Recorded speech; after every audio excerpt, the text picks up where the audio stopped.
Promocija knjige Putokazi za bolji život, upoznavanje sebe i drugih, autora profesorice Lidije Pehar i Vehbije Peksina, višeg fizioterapeuta i rozenterapeuta, održana je 28. aprila u Velikom amfiteatru Filozofskog fakulteta u Sarajevu. Knjiga je nastala kao rezultat naučno-istraživačkog rada njenih autora. Recenzenti i promotori knjige bili su akademik Mladen Bevanda, Obrad Šarenac, profesor emeritus, profesor dr. Jasna Bajraktarević, redovna profesorica psihologije i primarijus dr. Željko Mišanović, ljekar-fizijatar. Ovo je neobičan primjer, stvaralački proizvod uspješne suradnje univerzitetske profesorice i vrsnog praktičara terapeuta. Ovakvi zajednički radovi nedostaju znanstveno-istraživačkoj teoriji i praksi. Nužno je stoga afirmirati i poticati čistu suradnju i ovu sličnu suradnju jer su ovakvi projekti interdisciplinarni, vjerodostojni i aplikativni. Od velike su koristi čitateljima, terapeutima, studentima. Knjiga će se, uvjeren sam, čitati sa zanimanjem jer pruža obilje tako potrebnih i konkretnih životnih primjera s teorijskim elaboracijama. Profesorica Lidija Pehar je dobro poznata znanstvenoj i široj javnosti po svojim knjigama, po svojim već priznatim i afirmiranim radovima.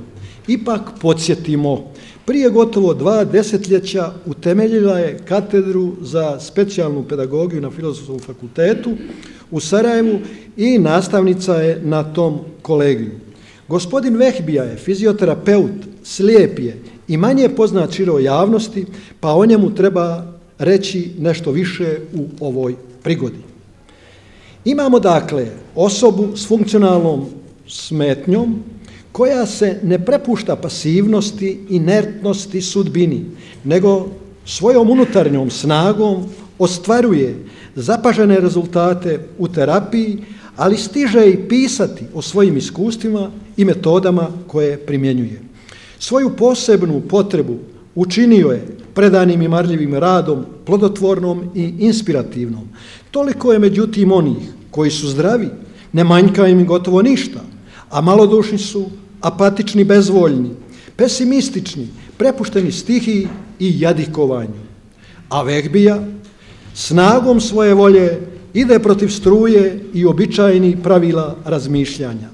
U svojoj struci nalazi puni smisao života, nalazi sreću i radost u pomaganju drugima. Na jednom mjestu glasoviti Halil Džubran piše: više volim biti posljednjim među ljudima, ali pun snova i želja, nego najugledniji među njima, lišen snova i s presahlim željama. Profesorica Pehar i gospodin Vehbija nisu lišeni ni snova ni želja, ni ambicija, ni optimizma, ni povjerenja u sebe. Iako je imao nepovoljan start u svom životu, hrabro se i dostojanstveno nosio, marljivo je radio. Za sretan i uspješan život nije potrebno da se čovjeku baš sve posreći, rekli bi stari ljudi. Prihvatio je datost, ali se sa stanjem nije mirio, nego je svojim izborom, djelovanjem i kreativnošću našao puni smisao i sadržaj života. Reklo bi se, bilo mu je tijesno u njegovoj koži, u njegovoj uvjetovanosti, u njegovom stanju, pa je snagom svoga uma, srca i svoje duše tražio i nalazio nove životne prostore i mogućnosti.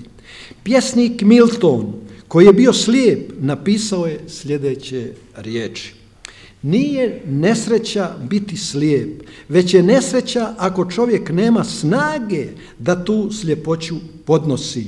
Gospodin Vehbija je pomiren sa stvarnošću, ali je hrabro i s osjećajem odgovornosti preuzeo na svoja leđa teret života. Mudri ljudi kažu, treba dostići ono što se želi i uživati u onome što se ima. Vehbin primjer poučava da čovjek ni u jednoj nevolji ne smije izgubiti razbor i nadu. Neprilike ga ne smiju natjerati na očaj, tugu, gorčinu, jadikovanje. Ako otkaže jedna strana, moraju se iskoristiti preostale. Pa zar ispisateljica Dal nije bila gotovo 50 godina slijepa, a svojom snažnom voljom postigla je čak 2 doktorata. Poznata umjetnica Sanja Fališevac, rođena 65. u Požegi, u ranom je djetinjstvu uslijed bolesti i posljedica liječenja izgubila vid i sluh. Zahvaljujući svojoj snazi te podršci svoje obitelji uspješno je završila osnovnu školu i nakon toga školu za primijenjenu umjetnost u Zagrebu. Bavi se kiparstvom, izradila je veliki broj skulptura i priredila više samostalnih izložbi, a piše i objavljuje i pjesme. Što tek reći za Helen Keller, koja je od bolesti meningitisa ostala gluha, slijepa i nijema. Danas je ona sinonim svih gluho-slijepih osoba. Doktorirala je filozofiju, a služila se engleskim, njemačkim, francuskim, latinskim i grčkim jezikom. Autorica je mnogih dijela. Čula je i vidjela svijet oko sebe samo dodirom. I gospodin Vehbija dobro zna kakvim se trnovitim, strmim i krivudavim putovima morao kretati. Ali vodila ga je vjera, optimizam, ljubav, dobrota, istina, strpljivost. Nije se obeshrabrio ni zamorio usavršavati, vjerovati u bolje, jer on ima svjetlosti u srcu i u duši. Dakle, znanstvenica Pehar i gospodin Vehbija rade s ljudima, pomažu im, potiču i bude njihovu unutarnju snagu, volju, kreativnu energiju, nerijetko uspavanu, nepoznatu. Emocionalna zrelost, uravnoteženost, kao stanoviti lajt motiv knjige, preduvjet je za uspješniji, humaniji, etičniji život, s pravom se naglašava u ovoj studiji. Ova knjiga ima puni smisao, svoju znanstvenu, stručnu i društvenu opravdanost. Primjeri iz prakse, studije slučaja pružaju dovoljno ilustracija kako se može relaksirati, osloboditi od napetosti, uzbuđenja, stresa. Čitatelji, a naročito studenti, dobit će zanimljivo štivo za razmišljanje. I ovom knjigom profesorica Pehar izlazi iz kabineta i traži neprohodne putove, a takvi su mnogo teži od onih poznatih. Traži i nalazi u životu, na terenu, neotkrivene primjere, činjenice, ilustracije. Velika je prednost što je ovo stvarano s osobom kao što je gospodin Vehbija. Ovaj stvaralački rad kazuje kako se život može učiniti smislenim, sadržajnim, lijepim, humanim. Knjiga nudi mnoge pouke i s pravom je naslovljena Putokazi za bolji život, upoznavanje sebe i drugih. Polazeći od mudre životne istine, ove izreke, spoznaj sam sebe, koja se pripisuje da je rekao filozof Tales, stajala je kao natpis na hramu boga Apolona u Delfima. Profesorica Pehar je na pregledan način predočila osjetljivu problematiku emocija i na skoro 90 stranica to predočila. I još kompleksniji problem stres i njegovo prevladavanje. Ovdje se mogle napraviti 2 knjige, ali ovo rješenje je i racionalno i funkcionalno, jer svima onima koji se bave terapijom nužno je poznavati prirodu emocija i stresa, a onima pak koji se bave teorijom emocija i stresa dobro će doći poznavanje učinaka i mogućnosti terapije. Znameniti Halil Džubran kaže: život je stalna procesija. Tko ide presporo, čini mu se prebrzo, misli na procesiju, pa odustaje. Tko ide prebrzo, čini mu se sporom, pa i on odustaje. Autorica je prepoznala ovaj problem kao signum temporis, znak vremena, jer većina je preuzela nametnuti nam suvremeni brzi ritam u kojemu se ljudi ne snalaze, nemirni su, nezadovoljni, frustrirani. Takav stil donosi mnoge nevolje i negativne posljedice. Također, polazeći od Descartove maksime, mislim, dakle jesam, autorica podastire i obrazlaže Vitozovu misao. Osjećam, dakle jesam.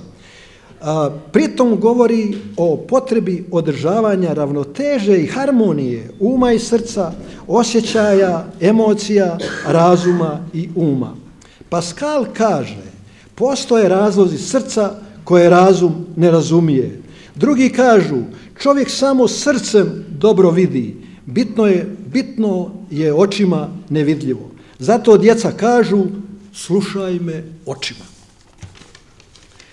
Ima ljudi koji su manje otporni na zaraze, na prehlade, viruse, alergije i slično. Isto tako ima i oni koji su lako ranjivi, razdražljivi, koji su tanke emocionalne, da tako kože i meke epiderme. O svemu tome u knjizi se vrlo pregledno piše. Autori nas upozoravaju. Kad nemate vremena za odmor, vrijeme je da se odmorite. A ja bih, čestitajući još jedan put autorima, poželio da nam podare nove plodove svog stvaralačkog kreativnog rada.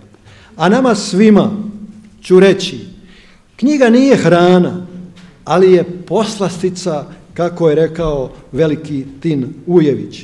U ovoj ćete knjizi naći pouzdanog i odanog prijatelja. Zato, poštovana gospodo, družite se s njim. Navedena knjiga sadrži vrlo značajne sadržaje u okviru kojih autori, profesor dr. Lidija Pehar i gospodin Vehbija, promatraju, istražuju i fokus stavljaju na najvažnija savremena psihološka pitanja emocionalne inteligencije, a koja se tiču prije svega psihofizičkog zdravlja i kvaliteta života čovjeka, naročito u stresnim, problemskim, teškim životnim situacijama. Psihološki problemi u funkciji zdravlja ljudi su problemi današnjice, a autori pristupaju njima pažljivo, akademski, odmjereno, oprezno, te zalaze u znanstvena područja koja nisu dovoljno istražena, propitana s ciljem poboljšanja psihofizičkog zdravlja čovjeka. Autorica u ovom rukopisu na sebi svojstven način legitimira interdisciplinarni dosege slijepog čovjeka gospodina Vehbije. Postavlja se pitanje kako je lice sa funkcionalnim težim poremećajem postiglo značajne rezultate u životu. Završio osnovnu školu, potpunu srednju školu, višu terapeutsku školu, 4-godišnju Rosen metodu u Švedskoj i u potpunosti savladao švedski jezik koji nije nimalo lagan. Očito se radi o inteligentnoj i marljivoj osobi koja je ovo postigla procesom kompenzacije i nadkompenzacije. Kompenzacija je svjesni ili nesvjesni proces kojim se preovladava ili ublažava organska, psihološka ili socijalna insuficijencija. Ovaj proces podrazumijeva specifičan proces razvoja, formiranja novih dinamičkih sistema, uvjetnih veza kojom se oštećene funkcije zamjenjuju drugima. Prema učenju kompetentnih naučnika, kompenzacijska izmjena funkcija nastaje uspostavljanjem refleksnih veza u kori velikog mozga gdje se dalje razvija zamjena uloge čula, a to je proces nadkompenzacije. Kod slijepih osoba većina saznanja ostvaruje se pomoću sistema obrnutih veza od slušnog, motornog i vibracijskog čula koja dolaze u koru velikog mozga.